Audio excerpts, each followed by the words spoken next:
మద్య నియంత్రణని బాధ్యతగా తీసుకోవాల్సిన ప్రభుత్వం దగ్గరుండి మద్యాన్ని అమ్మించడం పనిగా పెట్టుకోవడం నిజంగా చాలా దారుణం.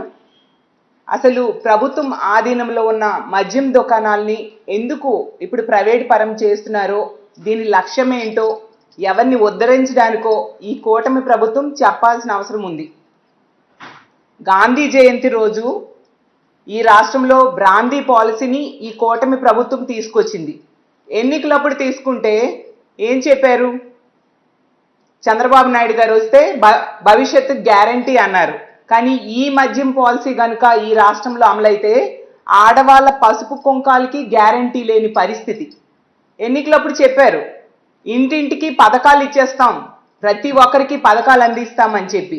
కానీ ఈ కొత్త మద్యం పాలసీ వస్తే ఇంటింటికి మద్యం అందించే పరిస్థితి మనకు కనిపిస్తూ ఉంది. గవర్నమెంట్ ఆధీనంలో గనుక మద్యం షాప్స్ ఉంటే మద్యం మీద, మద్యం అమ్మకాల మీద నియంత్రణ ఉంటుంది. కానీ ప్రైవేట్ పరం చేస్తే ఇవన్నీ విచ్చలవిడిగా మద్యం అమ్మకాలు ఈ రాష్ట్రంలో పెరిగిపోవడానికి ఆస్కారం ఉంది. అలాంటి పాలసీని ఈరోజు చంద్రబాబు నాయుడు గారు తీసుకురావడం నిజంగా చాలా దారుణం. మహిళలందరూ కూడా దీన్ని తీవ్రంగా వ్యతిరేకిస్తూ ఉన్నారు. ఎన్నికలప్పుడు ఎన్నెన్నో హామీలు ఇచ్చారు. ప్రతి చదువుకునే పిల్లాడికి కూడా 15,000 ఇస్తాము, అలాగే రైతుకి 20,000 ఇస్తాము, నిరుద్యోగులకి సంవత్సరానికి 36,000 ఇస్తాము, అలాగే 50 సంవత్సరాలు దాటిన వాళ్ళకి 48,000 ప్రతి ఒక్కరికి ఇస్తాం పెన్షన్ రూపంలో. ఇలా ఎన్నో రకాలుగా హామీలు ఇచ్చారు. కానీ ఈరోజు ఏ ఒక్కటి నెరవేర్చలేదు సరికదా. తల్లికి వందనం అని చెప్పి 100 రూపాయలకే మద్యం ఇచ్చే పరిస్థితి రాష్ట్రంలో నెలకొలేట్టుగా చేశారు. అలాగే ఈ మద్యం దుకాణాలు అనేవి ప్రైవేట్ పరం చేయడం వలన ఇంచుమించు 1,500 మంది ఉద్యోగ అవకాశాన్ని కోల్పోతారు. ఎందుకంటే ప్రభుత్వ ఆధీనంలో ఉండేటప్పుడు అందులో ఉద్యోగం చేసిన వాళ్ళు ఈరోజు నిరుద్యోగులు అయిపోయే పరిస్థితి. అలాగే తీసుకుంటే ఈరోజు రాష్ట్రంలో ఫీజులు పెరిగాయి, స్కూల్ ఫీజులు పెరిగాయి, కాలేజ్ ఫీజులు పెరిగాయి, అలాగే బియ్యం ధరలు పెరిగాయి, పప్పుల ధరలు పెరిగాయి, విద్యుత్ ఛార్జీలు పెరుగుతున్నాయి. అన్ని రకాలుగా ధరలు పెంచేసి మద్యం మాత్రం 99 రూపాయలకే క్వార్టర్ ఇస్తామని చెప్పి ఇష్టం వచ్చినంత తాక్కోండి, మీ కుటుంబం ఏమైపోయినా పర్వాలేదు అన్నట్టుగా ఈ చంద్రబాబు నాయుడు గారి ప్రభుత్వం ఉంది. మహిళా సంఘాలు ఎంతగా వ్యతిరేకిస్తున్నా కూడా ఎందుకు మీరు ఏ ఉద్దేశంతో ఎవరికి బెనిఫిట్ చేయడానికి మీరు ఈ పాలసీని తీసుకొచ్చారు అనే విషయం ఈ రాష్ట్ర ప్రజలందరికీ క్లియర్గా అర్థమవుతుంది. ఎందుకంటే మనం తీసుకుంటే ఈ లిక్కర్ సిండికేట్ల ద్వారా ముడుపుల కోసం ఈ ప్రభుత్వం ఇలాంటి మద్యం పాలసీని, కొత్త పాలసీని తీసుకొచ్చిందనే విషయం రాష్ట్ర ప్రజలందరికీ కూడా క్లియర్గా అర్థమైంది.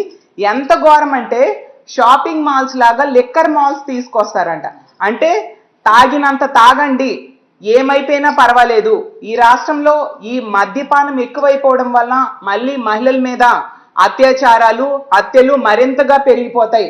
అవేమీ అవసరం లేదు, తాలిబొట్లు తెగిపోయినా పర్వాలేదు. కానీ రాష్ట్ర ప్రభుత్వంలో పెద్దలకి ఈ సిండికేట్ ద్వారా వచ్చే ముడుపులు అందితే చాలు అన్న టైపుగా ఉంది.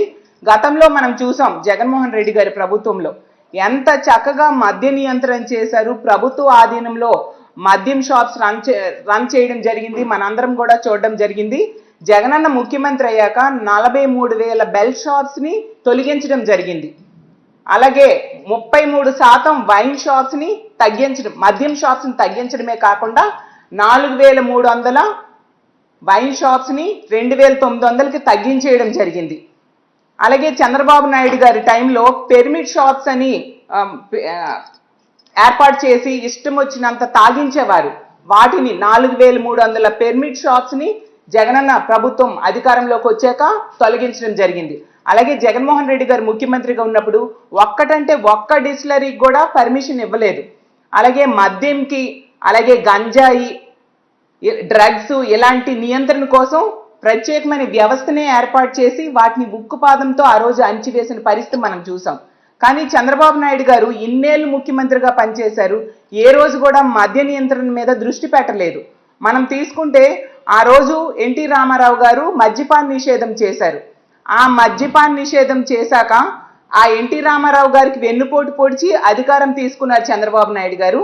అలాగే మద్యపాన నిషేధానికి కూడా వెన్నుపోటు పొడిచిన పరిస్థితి మనం చూసాం. అలాగే ఈ రాష్ట్రంలో ఉన్న డిస్టిలరీస్లో చంద్రబాబు నాయుడు గారు ముఖ్యమంత్రిగా ఉన్నప్పుడే.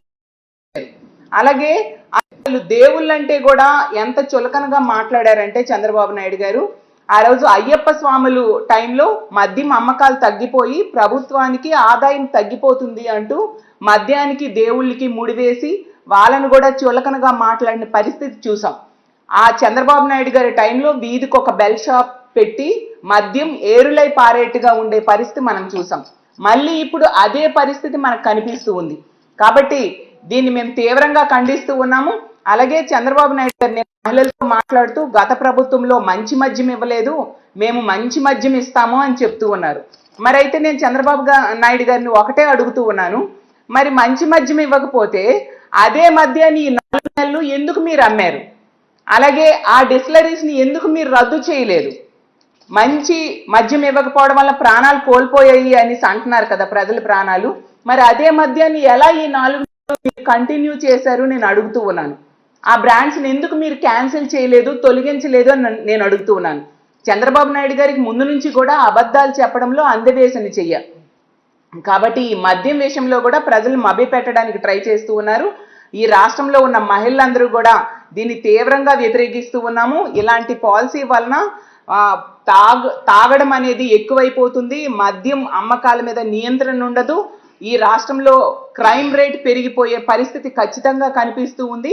అలాగే సిండికేట్ల చేతుల్లోకి వెళ్ళిపోయి విచ్చలవిడిగా మద్యం అమ్మకాలు రేట్స్ పెరిగిపోయే పరిస్థితి ఉంది. కాబట్టి దీన్ని అంతటినీ కూడా మేము తీవ్రంగా వ్యతిరేకిస్తూ ఉన్నాము. రానున్న రోజుల్లో వీళ్ళు పాత పాలసీ గవర్నమెంట్ ఆధీనంలోనే ఉండి మద్యం షాప్స్ రన్ అయ్యేట్టుగా చేయకపోతే కనుక మా వైఎస్ఆర్ కాంగ్రెస్ పార్టీ మహిళలందరూ సపోర్ట్తో పెద్ద ఎత్తున ఉద్యమం తీసుకొచ్చేట్టుగా ముందుకు వెళ్తామని తెలియజేసుకుంటూ ఖచ్చితంగా ఈ రాష్ట్ర ప్రభుత్వాన్ని కోరుతున్నాము, ఇలాంటి చెత్త పాలసీని తొలగించండి, పాత పద్ధతిలోనే మద్యం సరఫరా చేయండి అని తెలియజేసుకుంటూ సెలవు తీసుకుంటున్నాను.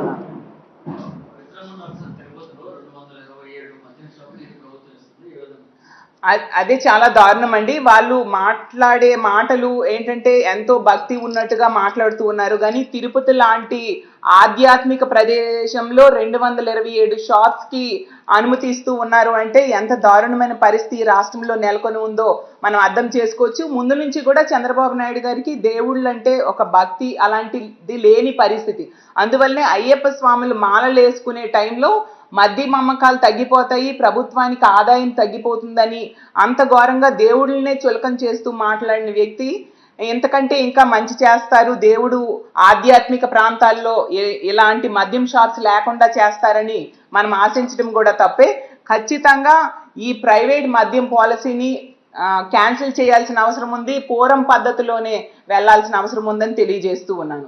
మద్యం అమ్మకాల మీద నియంత్రణ ఖచ్చితంగా ప్రభుత్వానికి ఉండాల్సిన అవసరం ఉంది, లేకపోతే ఖచ్చితంగా అది విచ్చలవిడి మద్యం అమ్మకాలకి దారి తీస్తుంది, క్రైమ్ కూడా విపరీతంగా పెరిగిపోతుంది. కాబట్టి మా వైఎస్ఆర్ కాంగ్రెస్ పార్టీ ఆధ్వర్యంలో మహిళా సంఘాలను కలుపుకొని పెద్ద ఎత్తున ఉద్యమించడానికి మేము సిద్ధంగా ఉన్నామని తెలియజేస్తున్నాను.